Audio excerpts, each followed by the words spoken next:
Hi guys, Baz from Hognose UK here. This is the first video of 2021. I'm just going to do a few little updates and I've got a clutch of eggs to collect at the end of the video. I'd like to say thank you first of all to Mills at the Reptile Pit for this shirt. Very snazzy. Obviously, for anybody who knows Mills knows that doesn't do things by half. It's a very nice quality shirt. Thank you very much for that, Mills. Now I'm just going to do a little update. So last year, most of my videos, people would have noticed that I kept harping on about having slugs in each clutch. I was trying to get to the bottom of it. I had some discussions with Scott Wilkinson. He believed it was temperature. I added quite a few new racks into this area, which I think overall increased the ambient temperature of this room. So historically I've been running along about 25, 26, 27 degrees. With the extra racks and the extra hatchling racks that I put in, my room was going up to 30. So what I've done, a friend of mine, Steve Addis, put a huge extractor fan in for me, which recycles the air, takes the air out. It takes 1100 litres per hour out. And we've got it on a thermostat, so it took a little like a wireless thermostat, so it took me a while to get it find out the best place in the room to get it to the temperature I want. So the ambient temperature is now sitting at 25 degrees and the females seem to like it. I'm now starting to get quite a few ovulations. A lot of the snakes are bowl wrapping, they're sitting at the front of the boxes, and they seem a lot happier. Obviously the real test will be how many slugs I get this season. So I had a couple of little clutches that after Christmas that were just odds and ends left over from last season. They were sort of half and half, and I've got two clutches due this week. I've got one that's laid a slug already, so she might just be getting rid of a slug and doing a few, and the other one I'm going to show you shortly. So I've made attempts to rectify the situation with the slugs.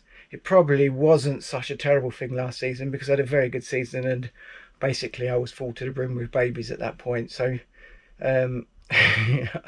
another if all of them had been viable eggs, I would have been in big trouble probably.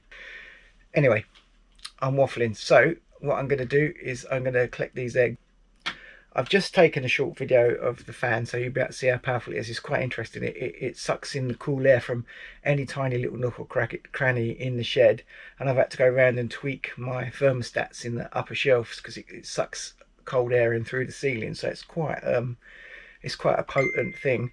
The only downside, excuse the phone, the only downside that I've had to it is it's reduced my humidity in the room, so I've had to be a little bit more conscientious when snakes are shedding, making sure I put a bit more extra water in their enclosures. But other than that, I've not really found any issues, other than the fact it's much nicer to work in here at 25 degrees rather than 30. So what I'm going to do in a minute, I'm just going to harvest these eggs from, I've got a super phantom spider to a super blackhead het red exanthic, possibly leopard, and this is the first time she's laid, and I've seen some good eggs in there, so I know there's at least some good eggs. But this is one of the very early matings of last season before I adjusted the temperature, so it'll be interesting to see whether these are good eggs or not. So without further ado, and with less waffle, let's go and collect them. So this is the new fan. It's around about £300. I had it installed by an electrician. Thank you, Steve. There's a huge hole through the wall in my reptile room. I'll just take you on the outside. You can see that this thing is actually chucking out a lot of air. It does 1100 litres an hour. And the end result is that it's reduced my room temperature by 5 degrees. So here she is. This is the girl in question. So this is a super phantom spider. She's been in my collection. She's 3 years old. So this is the first time that she's bred. So, as I already said in the intro, she's been mated to a super blackhead het red exanthic, possible leopard. Not sure about the leopard part yet. So I had a little sneak peek earlier, so I know there's some good eggs under here. Let's have a little look and see what she's done for us. Okay, so there's straight away there's a couple of slugs there. I'll just pop her into this drawer. A minute. And there's a boob egg there. Now I had some really nice snakes out of boob eggs last year. Interestingly enough, and I can reach her without pulling too much around. This little tiny girl here, which is not so tiny. This little girl came out of a boob egg very much like this. And she was 16 grams when she hatched. She's a lesser spider clown. She's deeply in shed at the moment, but as you can see, she's nowhere near 16 grams now. She's grown really well and piling on the weight. Once again, in my video, my fingernails are not particularly clean, but I've been doing DIY today, Sunday after all. So there's a weird looking boob egg there, which I think probably won't be any good. This one's definitely a slug. And then there's 2 more eggs and another boob. So there's 4 possible eggs that could hatch. And then there's this thing here. So if I turn the lights out, we can candle that and see if there's any viable embryos in. I just went and got myself a more powerful light source to just show you these eggs, because I don't think the phone showed it up particularly well. If we have a look with this torch, you can really see the embryo really well in there. So that's one of the boob eggs. That's another boob egg which has got a really good embryo in the top, as you can see.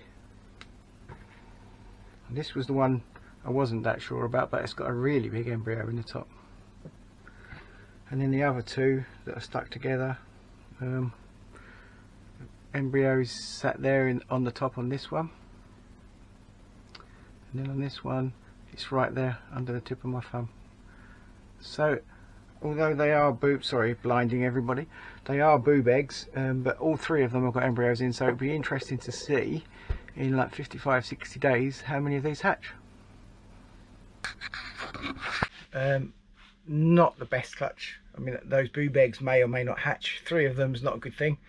A couple of good eggs.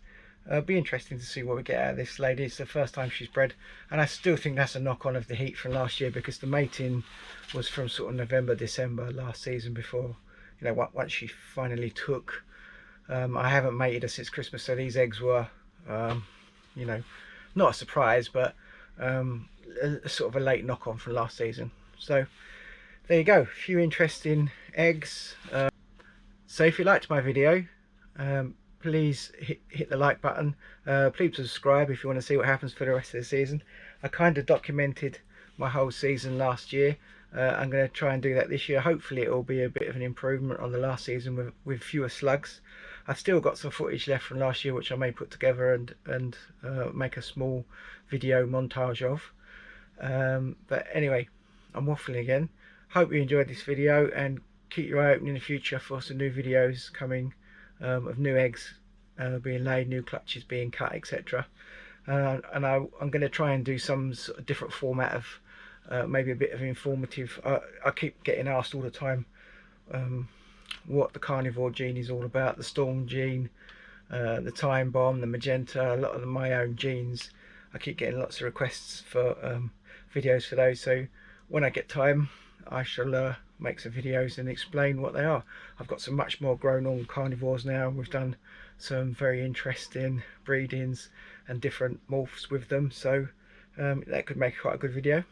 Anyway, waffling again. Thanks for watching, stay safe out there, and see you soon.